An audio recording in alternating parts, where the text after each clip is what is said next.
he is. Yes, there you are. Good looking. What's going Yeah. on, brother? How's it going, my man? That's much better, bud. Oh, but it's crazy, eh? Like if it's not mine, it's yours. If it's flipping not us, it's some other crazy thing, and they want to electrify the whole world. I don't have much But we're faith gonna in have that happening. hundreds of thousands of satellites Yeah, circling the bloody planet, beaming, beaming shit down, back and forth. it's crazy, bud. It's crazy. I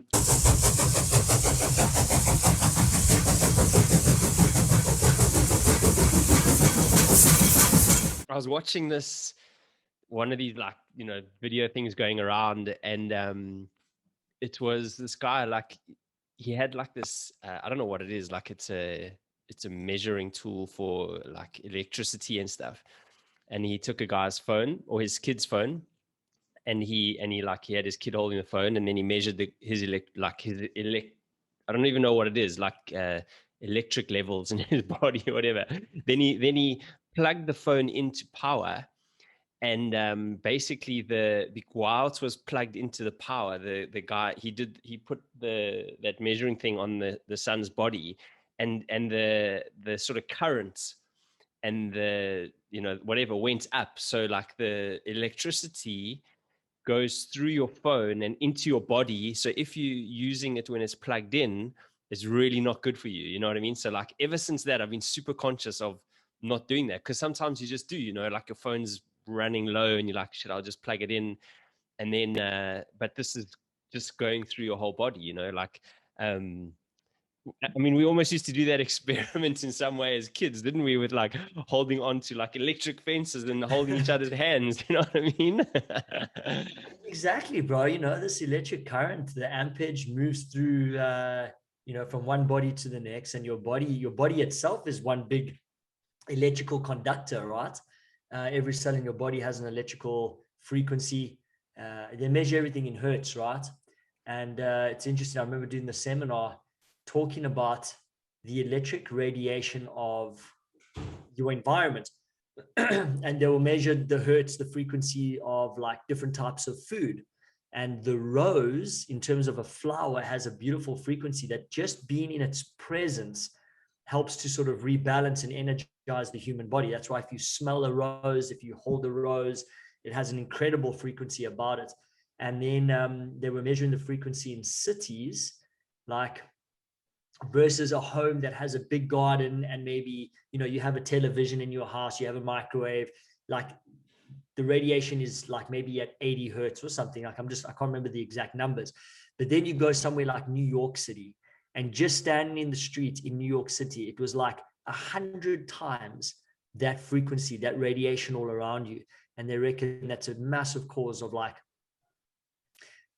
basic things like not being able to sleep properly. Long periods in that environment lead to like cellular stress and breakdown, and the rate of cancer is higher. So it's just, we don't think about this stuff because we can't see it, but it's very fucking real, bro. Yeah. No, it is real, but it's interesting because we had this guy, what is his name? Luke something. I can't remember his surname now, but he's some big podcaster guy in America. I should really remember his flipping surname, but I forgot now. And I remember in the podcast, one of the questions, I can't remember how it came up, but we asked him like, what's the thing like that you kind of most sort of worried about the future? And he's like, like EMFs, like electromagnetic fields. And at the time, like I'd heard of it and that sort of stuff, and I was like, that's kind of a strange thing. But then the more you kind of like read it, and it sort of comes into your consciousness, and you hear people talking about this stuff, it's hectic how some people suffer, bad, like from being sensitive to flipping electricity and stuff. It's crazy. The guy's whole bedroom, he said, my whole bedroom is like EMF protected, like with special walls and stuff. And it's crazy, but interesting. But so Paul Check talks about that a lot, and he was saying that just switching off the Wi-Fi in his house at nighttime was helping him to recover quicker from his workouts and from any kind of inflammation in his body. And he said it was very noticeable that when it was still switched on at nighttime, how he didn't sleep as well and his recovery wasn't as fast. So after hearing that, I was like, oh, cool. I'm going to start doing that at nighttime. So I do, like I switch off the Wi-Fi router, but then you look at your phone, brother, and you've got the signal from the person above you, the person below you, the person on either side of you. So living in an apartment building, you can't get away from it. And I remember working and living on ships, brother. That is just one big electrical box. You know, you think about all the wiring that's in the walls, Yeah. and the walls are metal, and you have the big satellites on top that are just beaming shit left, right, and center. So that's bad. Yeah, I think a lot of people don't notice it because we're so exposed to it. It's like that frog in the water, you know, Mm-hmm. that the way we feel is the way we think we should feel, but we don't know how we actually are supposed to feel without all this interference. Yeah, yeah, that's exactly what it is, but we don't know how we're meant to feel. I think that's it, you know. Um, And I and that's think what, we all get yeah, glimpses of it. Like when you go, let's say you like probably where you are, but it's probably the closest thing to being away from a lot of that kind of pollution. And I know people when they go hiking out in the desert or the forest, you know, then you really feel that sense of, wow, I never slept so well, or wow, I feel like my mood is elevated. I feel happy. I feel calm. I feel at peace. I feel balanced, which is what we should all be feeling like.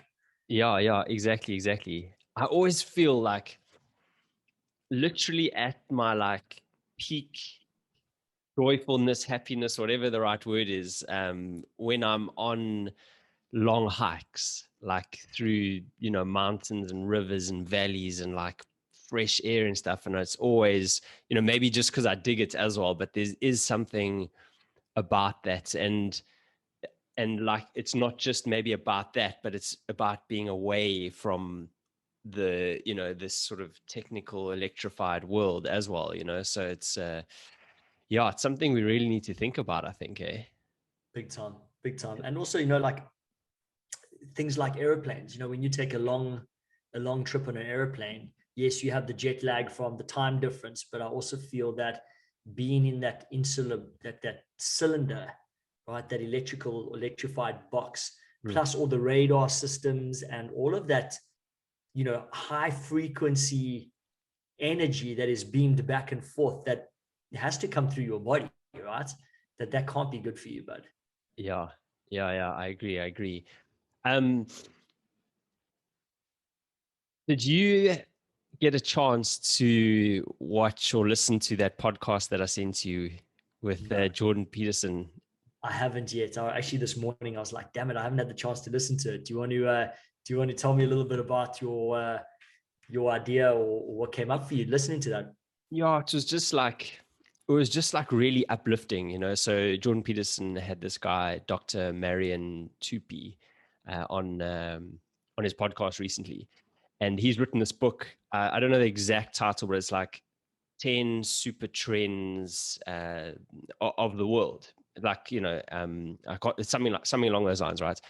And he basically has taken like all information that is publicly available, and properly analyze that's the data, right? And he has written this book about things that basically you almost are led to believe that are terrible in the world, but actually the real thing that's happening based on all the data is that it's almost the complete opposite.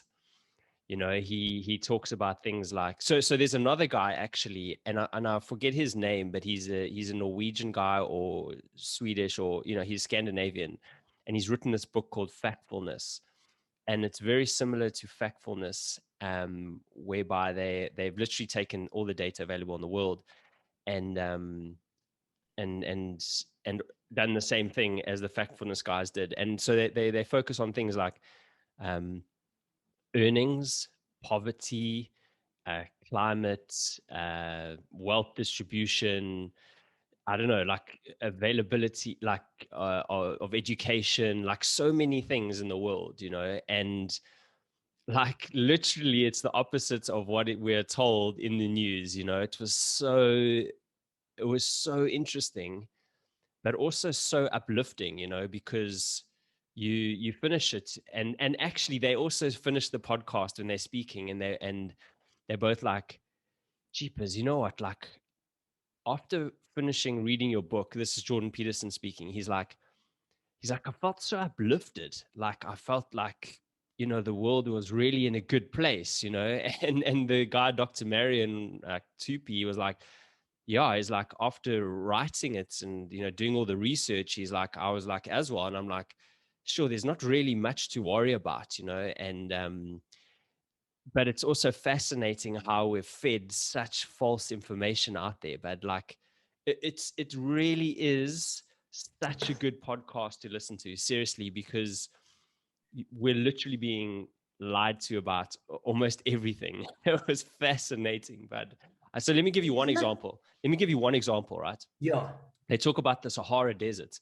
So in I don't know when it was, the 70s, 80s, 90s, they were like, yeah, listen, the Sahara Desert is going to take over the whole of Africa, right? Like literally, we are destroying the planet, and the results of like, climate change and all this stuff, the whole of Africa. And there was like literally people were scared. Like they were like, yes, this is crazy. I remember hearing that in geography in primary school. Exactly. And it's because of, and listen to this, it's because of all the carbon in the air, right? This is what, right? So, what actually happened, and I don't know the exact numbers, but it's like magnitudes of area, right? Like huge amounts, is the greenery and the forestation actually overtook like a massive portion of the Sahara Desert. So the Sahara Desert is like much smaller, not like, like a lot smaller than it was. And that is actually because there's new vegetation and forests there. And they have grown as a result of the carbon, because plants rely on carbon to grow. You know what I mean? That's Like, true.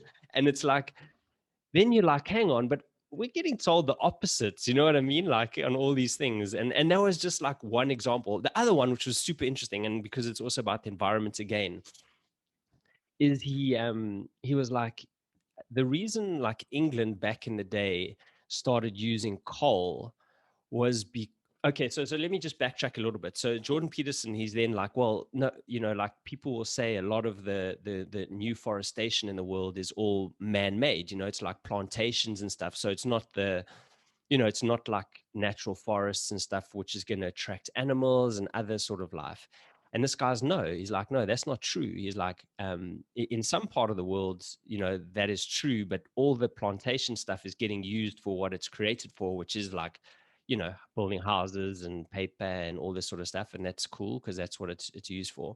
He's like, but in other instances, um, the forests have grown back as natural proper forests. So he says you take a look back in history in England, right? So in England they stopped using wood for energy, basically because they ran out of wood. But like they literally cut down all the All their trees, forests. the forests, everything. And I mean, if you've lived in London, which you have in England, there's beautiful forests, beautiful parks, everything everywhere. um so that seems weird, but he said so. Then they turned to coal, and they started using coal for their energy. And he's like, and now you look at England, and like there's just natural forests everywhere. He's like, so the growth is, it's natural forests as well as plantations and stuff that is sort of occurring in the world. So all this stuff does come back, and it was just such a fascinating podcast on literally so many levels. That's just one example. They spoke about money and poverty and education and just everything. And it was like, you're like, oh wow, okay, cool, this is this is not as bad as we think. And they spoke about population and the efficiency of food, and the distribution um of money within the population. And that like there is an upper ceiling to the world population that will happen naturally, and that's also okay. We'll be able to handle that, like with our food efficiencies and stuff. that we've created, and there's plenty to go around, and you know what I mean, like rather than all the kind of scaremongering that you might hear out there. So yeah, it's I mean, I'll when we post this on YouTube, I'll put the link to that to listen to in the show notes, because it was really, yeah, really like you're like, yeah, let's do this, world. You know what I mean? We got this. Gareth, that's it's really good to hear that, right? Because man, if I feel my own sort of view at the moment on the world as positive and optimistic as I am naturally, there is this little seed of like fear. You know, like, oh, the world's going to shit. I don't even know if I want kids because I don't want to raise kids in a world that's about to fucking go off the cliff. And what if that is just because I'm tuning into a narrative which is actually a lie? Or is it just a narrative, which is one of many different narratives, and you get to choose which you tune into, and that you can have multi different realities on the same planet? So you can choose to tune into the fear and live a fearful and negative and destructive life next door to your neighbor that has a positive, optimistic, and beautiful life, all in the same time. Yeah, I mean that is exactly what's going on, man. You know what I mean? Like it's exactly what's going on. And I think the slight nuance to what you're saying is that the negativity in the world is all around one thing at the moment, you know, and we know what that is, like, you know, that's going on while we're all kind of like stuck in our houses and stuff. And that's the thing that I think is driving that, you know, maybe say just for you, maybe, and for me as well, you know, like it's a flipping roller coaster, to be honest with you, emotionally. But I think that is the overarching thing which is creating that doubt, you know, of the future of the world. And we need to be very, very conscious of that. You know, this is just a slither of everything going on in many ways, and we can't let that we can't focus on that and let that kind of bring us down, because there is actually so much stuff that's really awesome that's going on, and that's why I think that podcast is also really good to speak to listen to, because you do go, oh yes, I've just been so distracted and focused on this one particular thing going on now. And but there's actually, you know, when you zoom out and you look at the world from a higher level at a sort of higher time frame, it is actually getting so much better. You know what I mean? So yeah, for that reason as well, it's good to go, okay, hang on, I mustn't be too distracted in this other cuck, because I mean, we're all probably to to blame when it comes to that, you know, that we have been. Yes, dude. So you really have to stay present and aware about what you're listening to, what conversations you're having, what your own narrative is starting to become. Um, Geez, but because it really is, it's the ultimate responsibility for your own reality as a human being for the short period of time. It's a choice, right? What station are you listening to? Yeah, exactly, bud, exactly. So and that's what you said, it's a choice, bud. It literally is a choice, you know, and I think that is like such an important thing for people to remember, you know, like you can choose whatever information you listen to, you know, you can choose however you want your day to kind of pan out in many ways. There's so many choices that you have, that are like literally all forks in the road, you know. So you can choose to watch mainstream media, or you can choose to go watch a positive TED talk, or listen to a great podcast, or you can choose to worry about this one thing or be excited about going for a walk. You know what I mean? Like there's this so much out there that is a choice, and we're faced with thousands of these probably every single day, you know, consciously and unconsciously. And depending on how we are vibing at the time, probably decides a lot of the time which way we go. And it was also really interesting at the start of the podcast to actually talk about um, like positive and negative, and how humans are wired, you know, like, and how the negative emotion is actually much stronger than the positive emotion. And you know, that's just part of our wiring, and we seem to sort of focus on that, you know, not necessarily even through choice. It's just because of how we wired, you know. But when we do tune into how we react and what we listen to and whatever, then we can start making decisions, and trying to see the world more with a blue sky than a dark sky. So yeah, it's fascinating, bud. You know what? Is such a great practice. I know we've spoken about this before, but and actually, you and I did an exercise when we were coaching each other, bud, where we took turns in saying what we were grateful for. Do you remember that? But Yeah, that yeah. exercise over that 5 to 10 minutes where you and I started to go back and forth, I'm grateful for this, I'm grateful for that.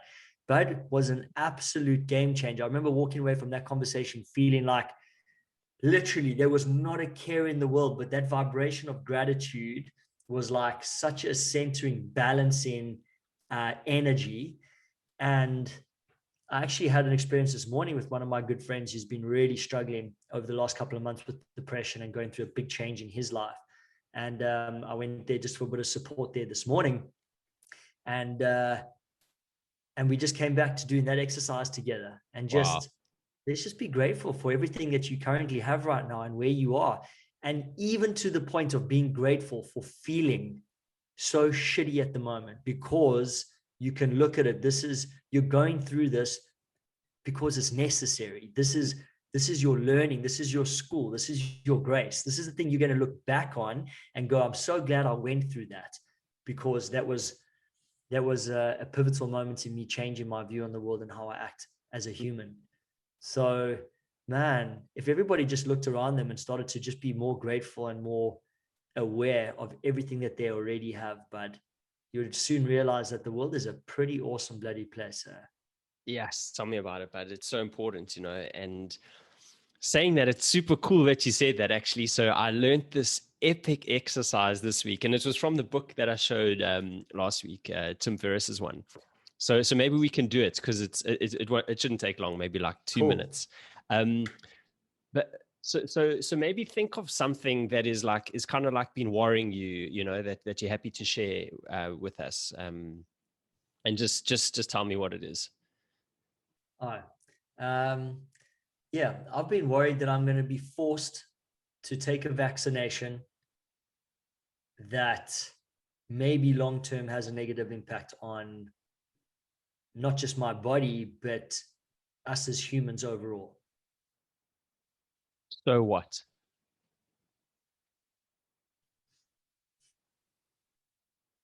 So what if I do have to take the vaccine? So maybe I should give you a little bit more context, because Okay. I guess reading it, like it's a different experience. So this is called the so what exercise. Okay, so basically what we're going to do is we're going to go through different steps of what of you know of almost breaking down your this thing, and the question literally every time is so what, and Okay. you ultimately, pretty much for most things, you get to a similar kind of answer. So let's just take that. So you're worried about having to take this because of might impact your health or your future or whatever. And yeah, so the next question, like everyone's going to be, is So so what? what. So I don't want to do something that is not necessary and that is against my will. Okay, so what? So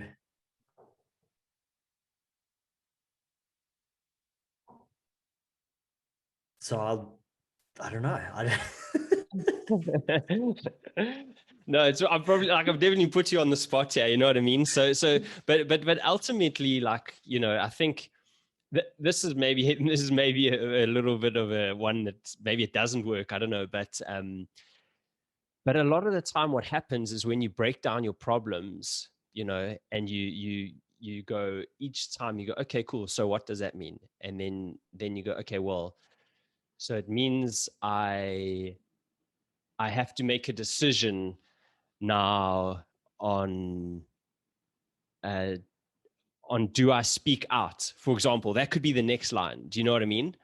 If we're thinking about this like in a sort of constructive way of deconstructing this, if that makes any sense. So maybe let's work with that. Work with that kind of mindset. Do you know what I mean? So okay, so that's maybe the next step. So you're like, okay, so I'm do I speak out and say what I think? Okay, so what? Yeah. So then I'm going to have a difference of opinion with a lot of people that I work with and are close in my life. And there'll be some kind of disagreement. Okay, and then so what happens then? So what happens? And we have a conversation and probably have to make a choice one way or the other. And then a part of me feels like maybe I'll end up having to get it. Okay, but so that's just one thing. But so what if that doesn't happen though? And yeah, well, I mean, it's possible that by the time I may have to get it, that it's no longer a thing, that it's not necessary. Okay, and then this is almost like, we could carry on going, so almost like you go, so the next so what is then like, so nothing. Yeah. So So then, okay, then there's no need to worry now. in a way, you know what I mean? Like that's kind of like, that's what I guess the so what exercise kind of does, like you're kind of like breaking down things, and maybe thinking about it in a different way. So anyway, Well, what to see what it's doing is it's deconstructing what the mind is doing, which is yeah. playing out a million different scenarios in the future, which Hmm. haven't happened yet is causing you to worry now, which Yeah. is robbing you of your joy. So as I start to talk about it, I'm thinking, yeah, but it's not even worth worrying about, because right now, it's not an issue. So I will deal with it and make a decision when I have to, and if it comes up, because it hasn't come up yet. Exactly, but exactly. And it actually could even do the so what exercise. It could be like, you could get down to the sort of decision making process of like, okay, so actually this is maybe pushing me to do what I really want to do and take my coaching full time. So that's actually flipping awesome. Do you know what I mean? Yeah. Like, it's actually, this situation is pushing me to have full autonomy in my life and not be relying on somebody that is pushing something on me that I do not want to take and influence the rest of my life. So do you know what I mean? Like the so what exercise, you can break it right down into, okay, so what? Fuck, it's nothing. Or so what? Actually, I have this other cool option that I've been probably wanting to do, but I haven't because I've been in a comfortable space. You do know what I mean? Like, so it's one of those cool ones, like it's super simple, like the grateful one. What am I grateful for? This, that, and it makes you feel good. And then the so what is like, oh, sure, actually, it's not that bad, what I was kind of worrying about. So yeah, just a Love that. cool thing. Powerful, man. These exercises are incredible, bud. And all these tools are available to us, right? To really help us Exactly. navigate decisions and worries and doubts and moments of uncertainty. Yeah, exactly. But and it's always like, it always comes back to the simplest things. But I always think that, I think, I'm sure we spoke about this many times over the chats we've had, like, for me, I think one of the most important things, or I not I think I know one of the important things in my life is to keep things simple, but Mm, because everything out there is complex enough as it is, but what you have control of, like, literally try and keep it as simple as possible, because yeah, it just makes your life a hell of a lot easier. And actually, it's the simple things that probably you get the most bang for your buck, basically. so true, bud. So true. Essentialism, man. Mm-hmm. Exactly, bud. Yeah, so yeah, man. Yes, yeah, bud. Sounds like a good time to say adios. Dude, so Man, that we can. you've really given me something to think about here. I love this exercise. I think there's a couple of things that are probably on my mind now that I can use that straight away to come back to center and to delineate, and also to remove things that are probably making more complicated than they are in reality. So thank you for that, bud. Yeah, no worries, man. And I Mm. think that's the really cool thing about, just these chats is we definitely give each other things to think about, and like to ponder. And that's why, like, the reason we're doing this is almost just to encourage other people to do the same, like find somebody else in your life that you can have flipping cool chats, cool, vulnerable, honest chats with, and they can leave you something to think about, and like sort of ponder, like, so one of actually from last week, almost feel like I was caught flat-footed by when you were asking me about like who I've been listening to most and these sort of things, and I just like couldn't really think of it in the time, and I think I said like Rich Roll or something. But when I then like, but then I was like thinking about it all week, and I was like, oh no, it's definitely not him. I would say the guy is definitely like Peterson. Jordan Peterson is like probably the guy at the moment who I'm listening to the most. And yeah, that's that cool. That's that kind of thing. Like that's why these chats are cool, because they give you something to think about and ponder on for the next week or however long it is. Yeah. Yeah, Beautiful, bud. Beautiful. yeah. Well, thank you. Thank you for being a mirror there for me, bud, and for sharing space as always. Yeah, likewise, brother. Really appreciate it, man. Like a boy. Grateful. Yeah, super grateful for our friendship, bud. Thank you. Exactly.